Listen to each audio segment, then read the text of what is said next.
C'est une nouvelle qui est tombée ce matin. Le député de la Pelletrie, Éric Kerr, ne sera pas candidat aux prochaines élections générales en octobre prochain. Ça fait 19 ans jour pour jour qu'il est à l'Assemblée nationale, puis vous vous en rappelez peut-être, il a été élu pour la première fois en 2007. C'était avec l'ADQ de Mario Dumont. Il a été ministre de la cybersécurité et du numérique. Il avait quitté son poste de ministre en février 2025, donc il y a un peu plus d'un an.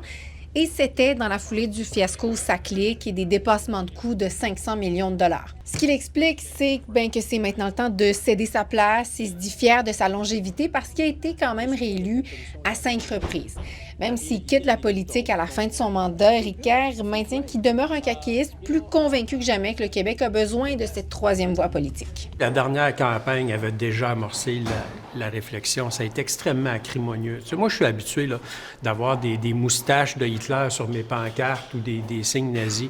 Mais un trou de balle dans le milieu du front avec du sang qui dégouline, ça, je n'avais jamais vécu ça.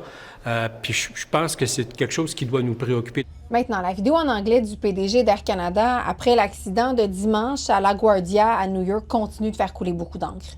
Je vous rappelle, il y a 2 pilotes qui ont perdu la vie et ce matin, Michael Rousseau a réagi.